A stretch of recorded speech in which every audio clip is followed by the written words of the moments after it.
Hey Israel, coming to talk with y'all today.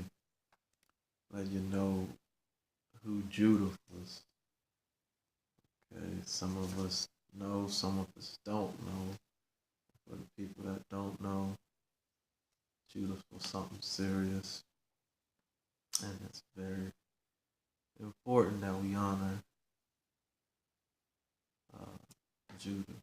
Okay, she was a blessing unto our people, and it's urgent that we look into her book. So this is some history on the book of Judah. The book of Judith is a deuterocanonical book, including in the Roman Catholic and Eastern Orthodox Bibles, but excluded by Jews and Protestants. However, it remains a popular and widely read among the Apocrypha of the Old Testament. It says the story revolves around Judith, a daring and beautiful widow during the final stages of an Assyrian siege, which has convinced her city of Bethulia to surrender. She travels to the camp of the enemy, General holofernes, and seductively entices herself to him. Soon as he lies in a drunken stupor, she decapitates his head off, and she takes his head back to her grateful countrymen. So the Assyrians are then routed, and Israel is saved. Though she is courted by many, Judith remains quietly unmarried for the rest of her life. That is a brief summary. We're going to continue to read. The name Judah, Hebrew, you hear that, is the feminine form of Judah. She resembles several other biblical women, most obviously Jael, the wife of Heber the Kenite. That's in Judges 4 and 5. We'll get to that later. Who lures the enemy commander Sisera to fall asleep in her tent, where she assassinates him.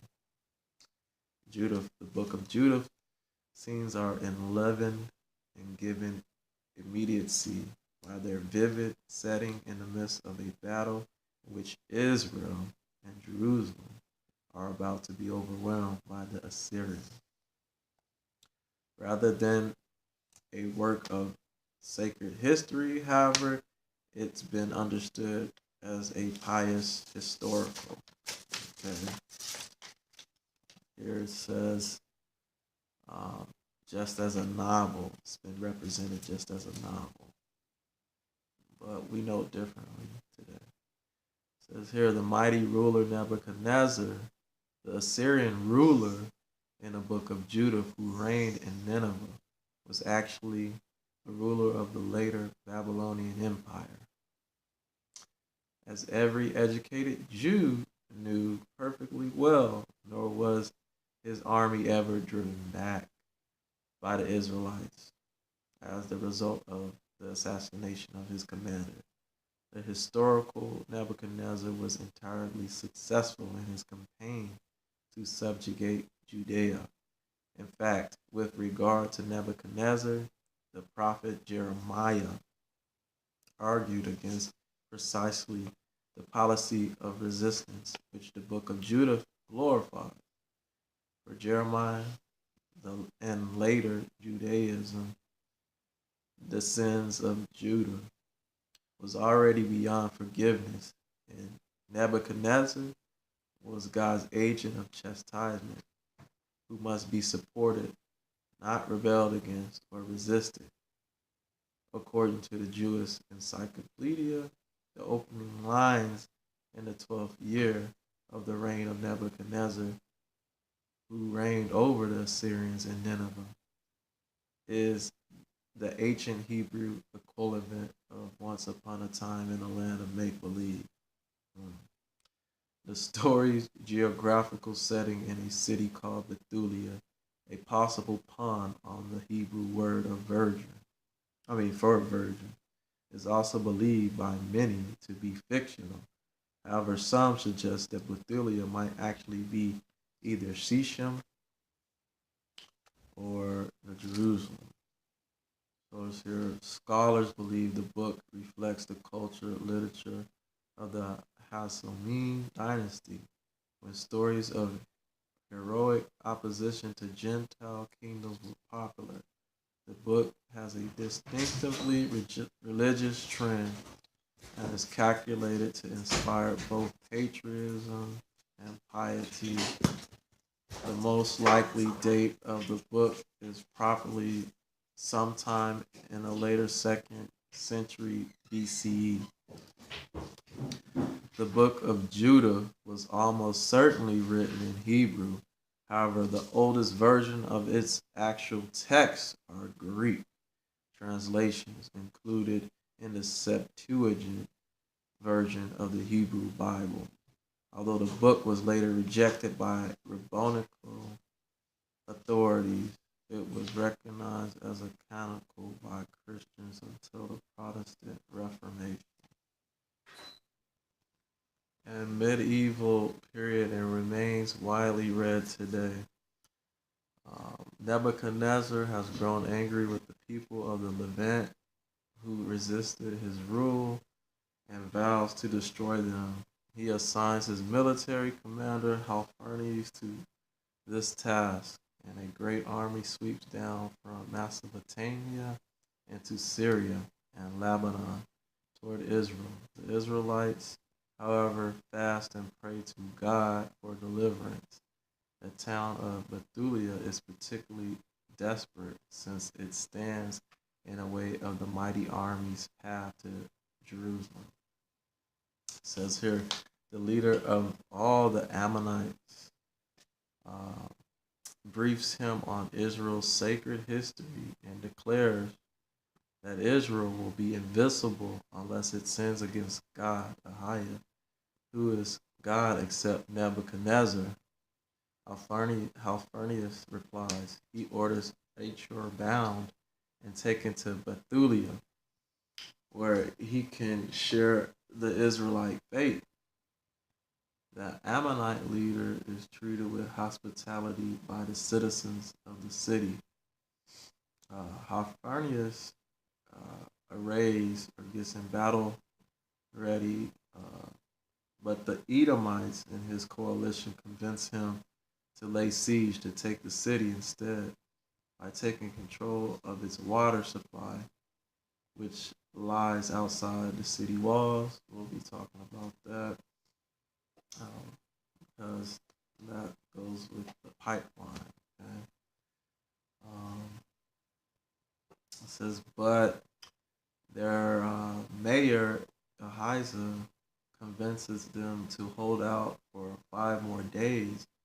It says here, if God does not deliver them and save them by the 40th day of the siege, he vows to accede to their wishes and surrender to Holofernes' forces. It says here, it is only now that the lovely, pious widow Judith appears on the scene.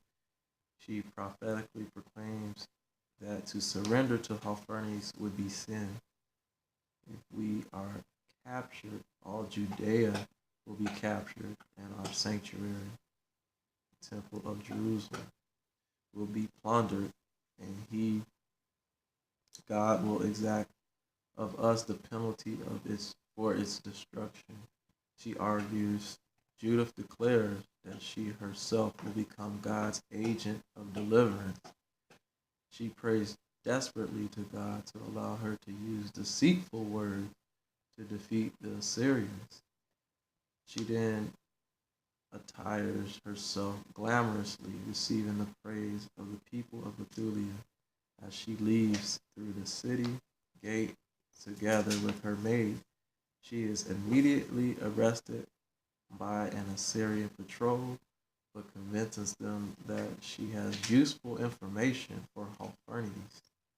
captain of Nebuchadnezzar's army. She is consequently taken to him amidst great excitement on reason of her unrevealed beauty. She is so beautiful. Okay. It says here, Holofernes assures Judith that she will not be harmed if she is willing to serve his master, Nebuchadnezzar.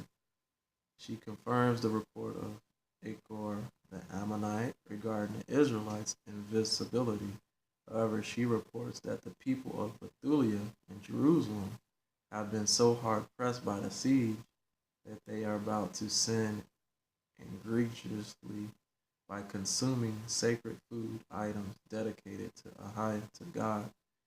She explains that Assyrian side, rather than to marvels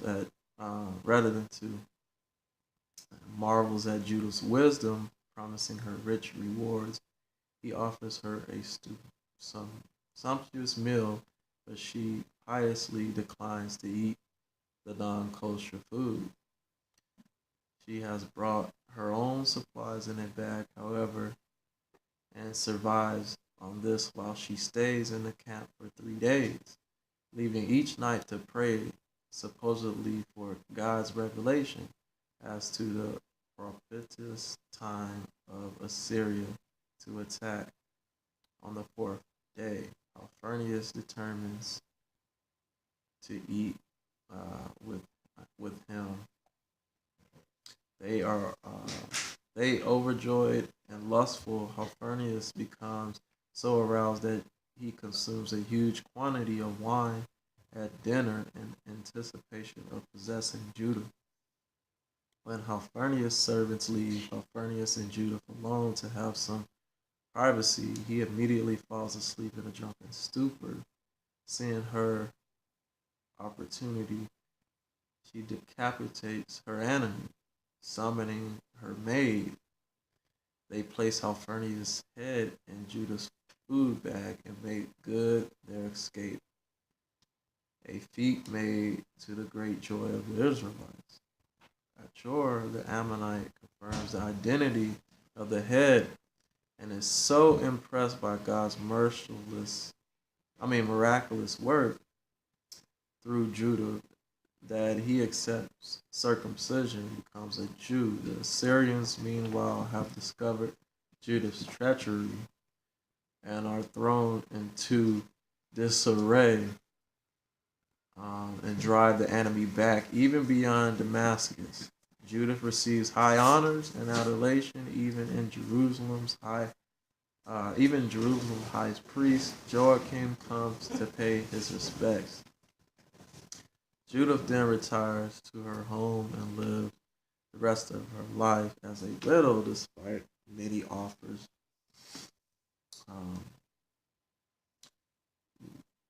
Says here, the dramatic story of Judith's assassination of Holofernes has inspired a great number of paintings, sculptures, musical pieces, and works of drama in the Renaissance. Judith became an example. The Judetta, his inspiration came from the contemporary heroic struggle of the Croats against the Ottomans in Europe. So she was honored later on in history by artists like Donatello and also Michelangelo. They made paintings of Judith cutting off Holofernes' head. Side note, ordinarily, Annamites were forbidden by Jewish law from such acceptance. But they did allow the Ammonite to circumcise himself and become a Jew and follow the law. So the book of Judith is very entertaining, very important to have look at it and receive the joy and the victory that the Israelites received. Judith's name in Hebrew is that. And that's all I have for that.